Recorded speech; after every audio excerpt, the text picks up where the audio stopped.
और डुबकी नहीं लगानी है, गोता लगाना है। भीतर चले जाओ महाराज, पूरे डूब गए रस में। वहां जिन जिन का निषेध है, यहां सब अलाव है, यहां पे सब करने की मंजूरी है। ऐसी भागवत की कथा। तो भक्ति महारानी के इस पीड़ा को दूर करने के लिए नारद जी महाराज बोले कि तुम्हारे पुत्रों को युवा करने के लिए कोई साधन करना पड़ेगा। गीता जी का पाठ किया, वेद वेदांतों का पाठ किया। जब तक पाठ होता तब तक तो दोनों युवा होते, लेकिन पाठ विश्राम होते ही दोनों जीर्ण होकर के गिर जाते। तब ढूंढते ढूंढते श्री नारद जी महाराज की कैसे ज्ञान वैराग्य पुष्ट हों, बद्रीनाथ गए। और वहां बद्रिकाश्रम में सनक सनंदन सनातन सनत कुमारों ने उन्हें 5 प्रकार के यज्ञ बताए। और उन यज्ञों में सबसे श्रेष्ठ यज्ञ सत्कर्म सूचको नूनम ज्ञान यज्ञ स्मृतो बुधई श्रीमद् भागवतालाप सतु गीत सुखादिवि। श्रीमद् भागवत की कथा ये सबसे बड़ा सत्कर्म है, आप यही कराओ। बोले कहाँ कराएं? बोले गंगा द्वार समीपे तु तटमानंद नामकम, हरिद्वार में कराओ, गंगा जी के तट पर कराओ, आनंद वन में कराओ। और ये भागवत की कथा हुई। अनेक ऋषि, अनेक महानुभाव सब इस कथा में पधारे। देवता पधारे, गंधर्व पधारे, ऋषि पधारे। भक्ति महारानी जैसे अपने पुत्रों के साथ इस कथा में आई, भक्ति सुतौ तौ तरणौ गृहीत्वा प्रेमैक रूपा सहसा विरासीत् श्री कृष्ण गोविंद हरे मुरारे नाथेति नामानि मुहुर्वदन्ति। भक्ति महारानी दोनों पुत्रों सहित जैसी प्रविष्ट हुई, युवा हो गए उसके दोनों पुत्र। मतलब श्रीमद् भागवत की कथा सुनने के उपरांत ज्ञान वैराग्य पुष्ट होते नहीं, आप केवल आके बैठ जाओ, उसी समय ज्ञान वैराग्य पुष्ट होना प्रारंभ कर देते हैं। ऐसी भागवत की कथा। भक्ति महारानी बड़ी प्रसन्न हो गई, उनके दोनों पुत्र युवा हो गए। नारद जी महाराज के चरणों में प्रणाम किया, भगवान इस भागवत के पंडाल में मैं कहाँ बैठूं, कृपा करके मुझे एक स्थान बताओ। तब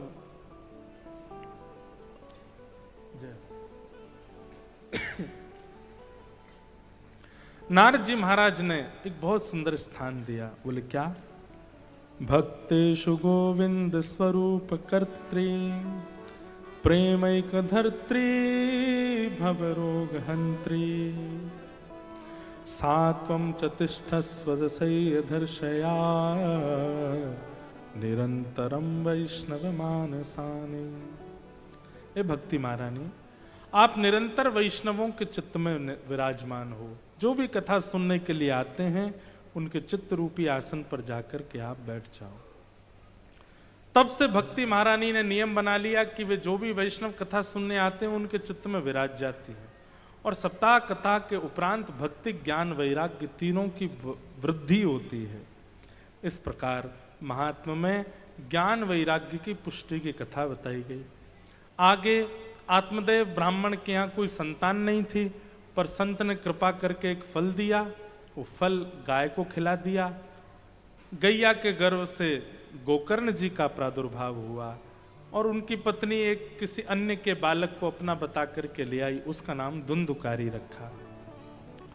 दोनों बालक बड़े हुए। धुंधुकारी महादुष्ट बना, गोकर्ण जी पंडित ज्ञानी हुए। बालक की दुष्टता इतनी बढ़ गई कि माता पिता एक दिन गृह त्याग करके चले गए। मां ने प्राण त्याग दिए।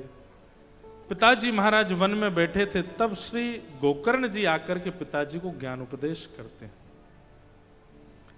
देहे स्थिमां सरुधिरोऽभिमतिं त्यजत्वं जाया सुता दिशु सदा ममतां विमुञ्चन् पश्यानिशं जगदिदं क्षणभङ्गुनिष्ठं वैराग्य राग रसिको भव भक्तिनिष्ठ। बहुत ध्यान से सुनिएगा, थोड़ी देर की कथा और है, 10-15 मिनट और सुनिए, उसके बाद हम कथा को विश्राम देंगे। गोकर्ण जी महाराज अपने पिताजी को ज्ञान उपदेश कर रहे हैं कि देहे स्थे मां सरुधिरे भिमतिम त्यजत्वम जाया सुतादिषु सदा ममतां विमुञ्च। दो चीजों का त्याग, बहुत ध्यान से सुनिएगा। इतना तो कर ही सकते हैं, बहुत त्याग मत कीजिए, पर दो का तो त्याग कर सकते हैं। और मैं आपसे क्यों निवेदन कर रहा हूं, मैं खुद से भी करूं। अहमता और ममता, अहमत्व और ममत्व, ये दो ही बंधन के कारण हैं संसार में सबसे ज्यादा। अहमत्व किस बात का होता है कि मैं कुछ हूं, अपने आप को कुछ मानना, चाहे अपने आप को ज्ञानी माने, चाहे वैरागी माने, चाहे संत माने, चाहे महापुरुष माने, चाहे कथा वक्ता माने, चाहे कुछ भी माने। हम अपने आप को कुछ श्रेष्ठ मानना जिस दिन प्रारंभ कर देते हैं, उसी दिन अहमत्व प्रारंभ हो जाता है और कष्ट का कारण है। हम क्या हैं? पूज्य पिताजी महाराज कथा में गाते हैं, मैं नहीं मेरा नहीं यह तन किसी का है दिया, जो भी अपने पास है वह धन किसी का है दिया। अब कई लोग इस बात पे पता है क्या तर्क देते हैं, महाराज जी आप कह रहे थे कि तन किसी का है दिया, तो किसी की वस्तु हमको मिली है तो इससे खूब खाना चाहिए, पीना चाहिए, आनंद करना चाहिए। जब मिल दे ही दिया किसी ने तो फिर करें। अरे भाई, किसी के द्वारा दी गई वस्तु से उपभोग नहीं किया जाता, बल्कि अपनी वस्तु से ज्यादा उसका ध्यान रखा जाता है। आपका कुर्ता ना धुले चलेगा, पर आपके मित्र का कुर्ता अगर घर पे है तो आप धुलवा के पहले रख दोगे, अगर वास्तव में शिष्टाचारी होगे तो।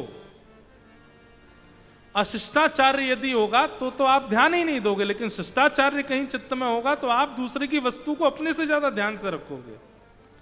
ये तन हमारा नहीं है। आप कहोगे कैसे कह सकते हो हमारा नहीं है? क्योंकि ये हमारी मानता नहीं है। आज इस तन को कह दो एक तू काम कर, बोले क्या? अब मैं चाहे जो भी खाऊं तू मोटा नहीं होना, मेरी बात मान। बचपन से आज तक तुझे इतना पोषण करता आया हूं मैं, दूध पिलाया, जलेबी खिलाई, कचौड़ी खिलाई, मेरी इतनी नहीं मानेगा क्या? मैं चाहे जो भी खाऊं तू मोटा मत होना। खाओ धुआंधार दिन रात, मोटापे के साथ साथ और ना जाने कितनी बीमारियां लेकर के आ जाएगा, नहीं मानेगा आपकी बात। ये आपका कैसे हो सकता है जो आपकी मानता ही नहीं है?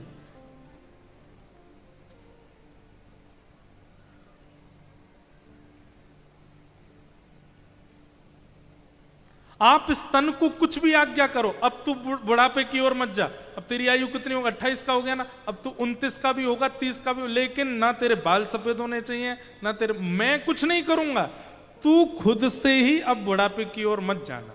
नहीं मानेगा, जाएगा, मृत्यु की ओर जाएगा। तो जो आपके वश में नहीं है वो आपका कैसे हो सकता है?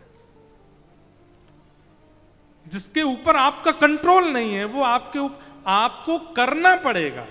आपको जिम जाना पड़ेगा, आपको खूब दुनिया लाखों के क्रीम लगानी पड़ेगी, तब जाकर के आप अपनी युवावस्था को स्थिर कर सकते हो। नहीं तो आपके वश में नहीं है ये तन, तो फिर ये आपका कैसे हुआ जो आपके वश में ही नहीं है?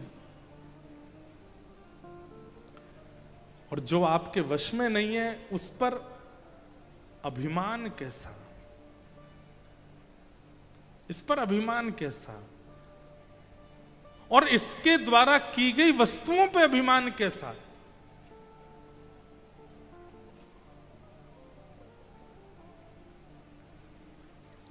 इसलिए पिताजी सबसे पहले तो अहमत्व का त्याग कीजिए।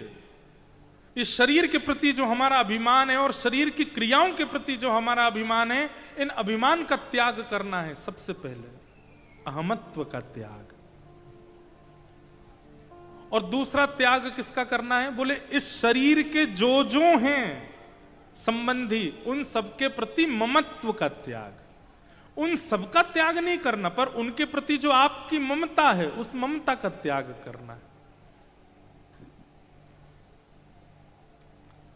ये दो त्याग आप कर दीजिए, आपको जीवन में कोई दुखी नहीं कर सकता। पहला तो शरीर के प्रति अहमत्व का त्याग, और दूसरा शरीर के संबंधियों के प्रति ममत्व का त्याग। ये दो त्याग आपने कर दिया, आपको कोई दुखी नहीं कर सकता संसार में।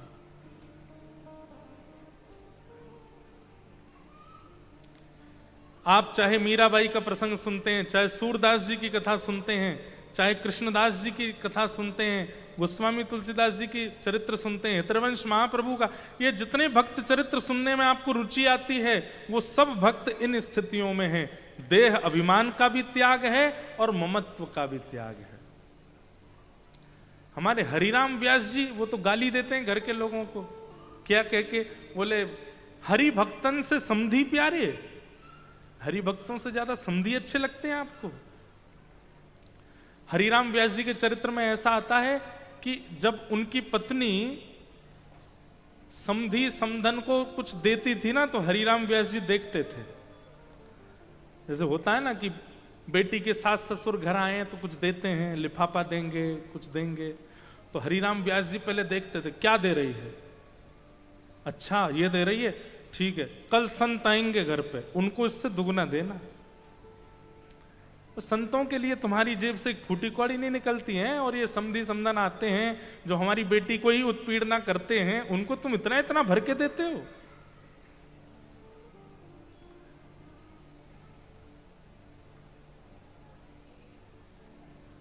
देह अभिमान और देह के संबंधियों के प्रति ममता, इन दो वस्तुओं का त्याग। सूत्र देते हुए गोकर्ण जी महाराज कहते हैं कि आपको दुनिया में कोई दुखी नहीं कर सकता अगर इन दो चीजों पर आपका वश है तो।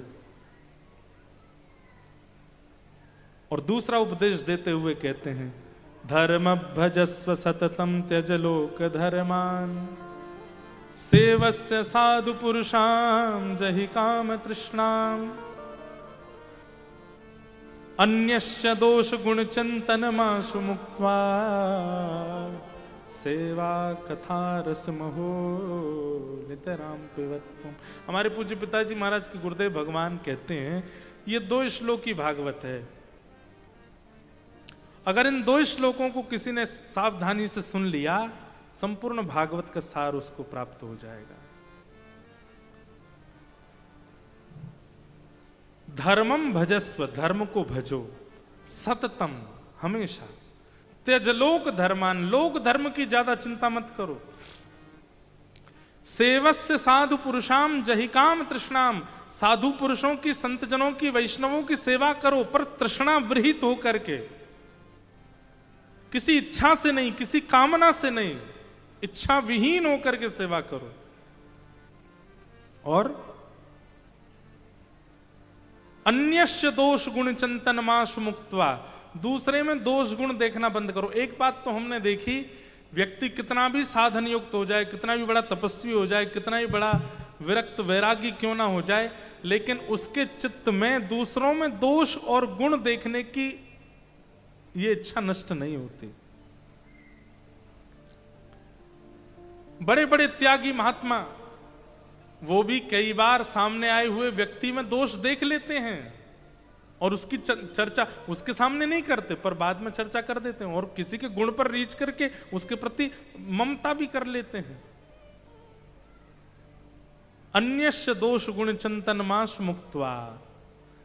सूत जी महाराज यहां पर श्री गोकर्ण जी महाराज कहते हैं कि दूसरे में दोष गुण मत देखो, और दोष गुण देखो भी तो उसके प्रति, दोष के प्रति बिल्कुल हीन भावना मत लेकर के आओ, और गुण के प्रति बहुत आकर्षण भावना मत लेकर के आओ, सम रहो। और उसके बाद क्या कहते हैं, बोले सेवा कथा रसम हो नितराम पिबत्वम्। हमारे गुरुदेव भगवान कहते हैं इतना सब कुछ करोगे तब जाकर के कथा सुनने का अधिकार मिलेगा, कथा समझने का अधिकार मिलेगा। क्या क्या करना पड़ेगा? सबसे पहले अहमत्व का त्याग, उसके बाद ममत्व का त्याग, तीसरी बात धर्म का पालन, चौथी बात लोक धर्म का त्याग, पांचवी बात साधु पुरुषों की सेवा, छठवीं बात दूसरों में दोष गुण देखना बंद करो। ये 6 लक्षण जब जीवन में आएंगे तब सेवा कथा रसम हो नितराम पिबत्वम। ये बहुत बृहद बात है, इस पर बृहद चर्चा होनी चाहिए, तब ये बात स्थिर होके बैठे चित्त में। इस प्रकार पिताजी को ज्ञान उपदेश किया और ज्ञान उपदेश करके गोकर्ण जी तो चले गए। धुंधुकारी प्रेत योनि को प्राप्त हो गया था, उसको प्रेत योनि से मुक्त करने के लिए गोकर्ण जी ने सूर्य नारायण भगवान से आज्ञा प्राप्त की। भागवत की कथा से ही अत्यंत घनघोर प्रेत योनि में पड़ा हुआ व्यक्ति भी भागवत की कथा श्रवण से मुक्त हो जाएगा। तब भागवत की कथा हुई और भागवत की कथा सुनकर के श्री गोकर्ण जी महाराज ने धुंधुकारी को अत्यंत क्लिष्ट प्रेत योनि से मुक्त करके भगवत धाम पहुंचा दिया। बोलो भागवत महापुराण की। भागवत केवल जीवितों का ही कल्याण नहीं करती है। कई ऐसे लोग हैं, आपको नहीं पता होगा, पर इस घाट पर कथा हो रही है, यहां पर जितने लोग बैठे हैं उतने ही हैं, ऐसा नहीं है। आप लोगों को नहीं पता यहां पर कितने अदृश्य लोग भी बैठे हैं और वो केवल प्रतीक्षा ही कर रहे थे कि यहां कब कथा होगी और हम कब मुक्त होंगे, और वो सब कथा सुन करके, कथा के भावों को जान करके मुक्त होकर प्रस्थान करेंगे। श्रीमद् भागवती वार्ता प्रेत पीड़ा विनाशिनी, प्रेत पीड़ा का विनाश करती है। इसलिए भागवत के वक्ता को कभी प्रेत नहीं दिख सकते, ये बात तो फैक्ट है। हमने तो अनुभव करके देख लिया, कई बार अनुभव तो हुआ है प्रेतों का, पर प्रेत परेशान नहीं कर सकते कथा वक्ता को। क्यों? क्योंकि उनको पता है यही मुक्ति दिलाएंगे हमको, यही हमको मुक्त करने वाले हैं।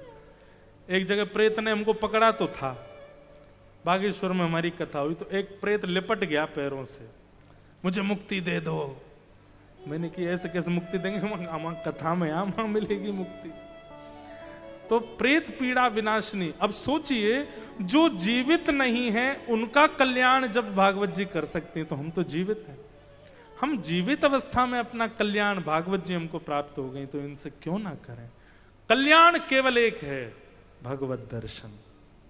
चाहे जीवन की जैसी स्थिति परिस्थिति बने, एक बार हरि दर्शन हो जाए, बस यही जीवन का मूल उद्देश्य है। इसी से जीवन कल्याण होगा। आप सब लोग कथा का श्रवण लाभ ले रहे हैं। आज थोड़ी विलंब हुआ कथा में, क्योंकि सब प्रथम दिन प्रारंभ दिन था। कल से बिल्कुल 4 बजे ठीक हम मंच पर बैठ जाएंगे। आप लोग 3:30 बजे तक अपना स्थान ग्रहण कर लें। परसों रथ यात्रा प्रारंभ होगी, तो थोड़ी जगन्नाथ जी की भी लीलाएं हम लोग कल से सुनेंगे, कैसे महाप्रभु जी की रथ यात्रा होती है, क्या उसका भाव होता है, और देखेंगे अगर रथ यात्रा की योजना बन सकी गिरधर लाल जी की तो बनाएंगे, और अगर योजना नहीं भी बनी तो कम से कम रथ में ठाकुर जी एक बार विराजमान हो जाएं। एक बात बोलें, सेवा अपराध में एक अपराध ये है, ठाकुर जी का संग होना और विशेष उत्सवों में उनका उत्सव ना करना, ये भी एक अपराध है। तो इसलिए परसों रथ यात्रा है, तो कुछ बनाएंगे योजना। अभी राम जी महाराज से बैठ के अभी मन में आया कि कुछ करना चाहिए, तो कुछ योजना बना के करेंगे ठाकुर जी की। खूब भाव से आप सब लोग समय से पधारो, खूब आनंद से कथा सुनो। आज के मंगल सत्र को हम लोग यहीं विराम देते हैं।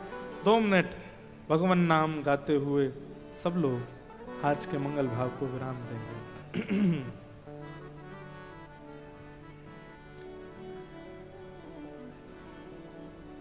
हे भजो गोविंद गोपाल गिरिधारी, भजो